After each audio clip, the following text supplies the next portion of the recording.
চাইনিজে যে চাউমিন খেতে এখন অনেক টাকা খরচ পড়ে যাচ্ছে, তাই ঘরে বসে আপনারা খুব অল্প সময়ে চাইনিজের স্টাইলে চাউমিন তৈরি করে খেতে পারবেন, তার একটি রেসিপি শেয়ার করছি। হ্যালো ভিউয়ার্স, আসসালামু আলাইকুম, welcome back to my channel. তো আজকে কিভাবে কী কী উপকরণ লাগছে সেগুলো বলছি। আমি প্রথমে সয়াবিন তেল দিয়ে দিচ্ছি। এখানে দিয়েছি আমি 1 কাপ পরিমাণে সয়াবিন তেল। এখন দিয়ে দিচ্ছি 4টে ডিম। 4টা ডিম আপনারা এভাবে না দিতে চাইলে আলাদা করে ভেজে তারপরে ছুরি দিয়ে কেটেও ইউজ করতে পারবেন। আমি এভাবে শর্টকাটে করে দিলাম। তো এই তো ডিম আর লবণ একসাথে করে ঝুরো ঝুরো করে নিচ্ছি। এখন দিয়ে দিচ্ছি রসুন পেস্ট। এখানে রসুন পেস্ট দিয়েছি 1 টিস্পুন, আর দিয়ে দিচ্ছি পেঁয়াজ পেস্ট 1 টিস্পুন। আর এই দুটো একসাথে করে ভালো করে একটু মশলাটা আমি কষিয়ে নিচ্ছি। আর একটা স্কিপ হয়ে গেছে, আমি এখানে দিয়েছি আদা পেস্ট 1 টিস্পুন। আর এখন দিয়ে দিচ্ছি চিকেনের ব্রেস্ট পিস টুকরো টুকরো করে কেটে সেটা এখানে দিয়ে দিলাম প্রায় 2 কাপ পরিমাণে। একসাথে করে ভালো করে এখন ভেজে নিচ্ছি, সাথে সামান্য একটু লবণও অ্যাড করে দিচ্ছি। দিয়ে চামচ দিয়ে ভালো করে এভাবে নেড়ে এটা ভালো করে সিদ্ধ করে নিচ্ছি।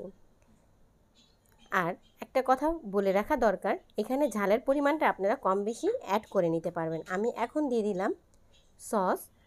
ঘরে বানানো থাকলেও চলবে, বা আপনারা চাইলে কেনা সসও ইউজ করতে পারবেন। সস দিয়ে ডিমটাকে ভালো করে মিক্সড করে নিতে হবে। সস কিন্তু কখনোই রান্নার পরে দিতে যাবেন না, তাহলে নুডলসটা নষ্ট হওয়ার ভয় থাকে। এর জন্য সসটাকে রান্নার প্রথমে অ্যাড করে দিতে হবে। দিয়ে দিলাম সয়া সস দিয়ে দিচ্ছি আমি এখানে 2 টেবিল চামচ পরিমাণে। দিয়ে দিলাম লবণ। এখন ভালো করে সব মশলার সাথে সসগুলো কষিয়ে নিতে হবে, তাহলে এই নুডলস সহজে নষ্ট হওয়ার ভয় থাকে না।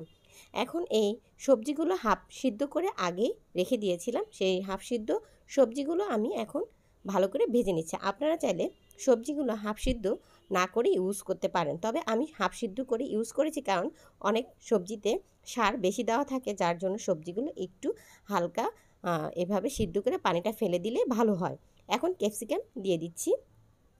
ক্যাপসিকামও দিয়েছি আমি 1/3 কাপ পরিমাণে। পেঁয়াজ ভাজখোলা দিয়েছি 1/3 কাপ পরিমাণে। দিয়ে আবার সব ভালো করে একটু ভেজে নিচ্ছি। এই ভাজখোলা পেঁয়াজ কিন্তু আপনারা যদি সাথে নুডলস খান তাহলে আরও পরে দিলেও পারেন, কিন্তু যদি নুডলসটা আপনারা একটু বেশি করে রান্না করে ফ্রিজে সংরক্ষণ করতে চান, সেক্ষেত্রে কিন্তু নুডলসের ভিতরে এই পেঁয়াজটা একটু আগে দিলে ভালো হবে, না হলে কাঁচা কাঁচা পেঁয়াজ থাকলে নুডলসটা নষ্ট হওয়ার ভয় থাকে। তাই আমি এখনই দিয়ে দিলাম, যেহেতু আমি একটু ফ্রিজে সংরক্ষণ করে রাখবো বাচ্চাদের জন্য। আর নুডলসের মশলাটা কিনতে পাওয়া যায়, আমি কেনা নুডলসের মশলা দিয়ে দিলাম। আর এখানে এই নুডলসটা আমি চাউমিনের নুডলস কিনে নিয়ে আসছি, সেটা ভালো করে সিদ্ধ করে দিয়ে দিলাম। এখন মিক্সড করার পালা। খুব সহজ ওয়েতে কিন্তু আজকের এই চাউমিন রান্না করার রেসিপি আপনাদের সাথে শেয়ার করলাম। আপনারা এখানে চাইলে মাশরুম, চিংড়ি মাছ এখানে অ্যাড করা যাবে। আমি এখানে মাশরুম আর চিংড়ি মাছটা অ্যাড করিনি, আপনারা চাইলে এখানে অ্যাড করে নিতে পারেন। এইভাবে ভালো করে মিক্সড করতে হবে, তবে এক্ষেত্রে চুলার আঁচ কিন্তু রাখতে হবে একদম মিডিয়াম টু লো রেখে ভালো করে মিক্সড করে নিতে হবে। এইভাবে করেই চাউমিনটা ভালো করে নেড়েচেড়ে মিক্সড করতে হবে, তাহলে কিন্তু চাউমিন নষ্ট হওয়ার সম্ভাবনা কম থাকে। আর একটা কথা বলি, রান্না শেষের সময় আপনারা অবশ্যই খেয়াল রাখবেন এই খাবারটা গরম অবস্থায় ঢেকে রাখবেন না, তাহলে কিন্তু এই খাবারটা দীর্ঘ সময় সংরক্ষণ করে রাখতে পারবেন না। এভাবে আমি কিন্তু একটু সরপোষ দিয়ে ঢেকে রেখেছিলাম। এখন আমি পারফেক্ট একটা লুক দেখাচ্ছি, চাউমিনের কালারটা কেমন এসছে। আর হলো এটা খেতে কিন্তু খুবই মজা হয়েছে। আজকের মতো এখানে বিদায় নিচ্ছি, দেখা হবে নতুন আরেকটি রেসিপিতে। সেই পর্যন্ত সবাই ভালো থাকবেন। আল্লাহ।